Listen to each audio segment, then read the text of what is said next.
정치적 참견 시점 정치팀 박영회 기자 나와 있습니다. 첫 번째 소식 보겠습니다. 네. 안보실장 국회 오지 마세요인데 야당이 청와대 참모들 국회에 나오라고 이렇게 재촉하는 건 많이 봤어도 나오지 말라는 건 좀 이례적이에요. 네, 오늘 청와대 비서실장과 안보실장 등 국회 출석이 예정돼 있었는데 미뤄졌습니다. 네. 청와대에서 북한 미사일 때문에 못 간다고 한 게 아니고요. 한국당에서 오지 말라고 한 겁니다. 어떤 일이 있었는지 아침 상황부터 보시겠습니다. 네. 오늘 청와대는 미사일 도발에 대한 총력 대응에 집중해야 할 것입니다. 청와대 주요 참모진 역시 비상대기하는 심정으로 오늘 국가 안보 보장에 전념해야 할 것입니다. 현실적으로 좀 어렵지 않겠나 미루는 것으로 제안을 받았고 저희도 그렇게 하기로 동의를 했습니다. 야당 입장에서는 청와대 참모한테 현안 따져 묻고 공세 펼치기에 좋은 기회인데 지금 상황에서 이걸 무리하게 진행했다가 역공을 당할 수 있다 이런 걱정을 좀 한 것 같아요. 네, 한국당에서 먼저 제안을 한 거거든요.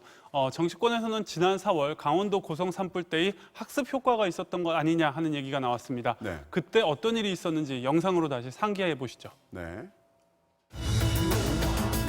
안보실장이 좀 일찍 좀 떠나게 하면 좋겠다. 지금 고성 산불이 굉장히 심각한 것 같습니다.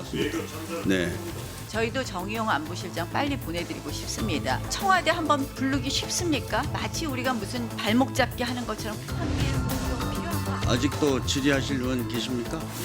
저도. 고성 산불 좀 대응을 해야 될 거 아닙니까?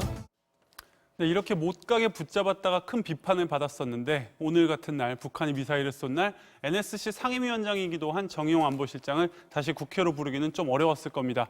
또 안보 문제에서만큼은 여당보다 기민하게 대처한다. 안보 문제는 정부 발목을 잡지 않는다. 이렇게 안보 정당으로서의 이미지도 좀 고려한 것 같습니다. 네, 다음 소식 보겠습니다. 국회에서도 여도야도 호날두인데 지금 호날두가 국민적 분노의 대상이 되다 보니까 국회에서도 좀 말들이 나온 것 같습니다. 네, 그런데 여당과 야당 호날두를 쓰는 법이 조금 다릅니다. 네. 먼저 야당이 호날두를 어떻게 쓰는지 야당의 사용법부터 들어보시죠. 네.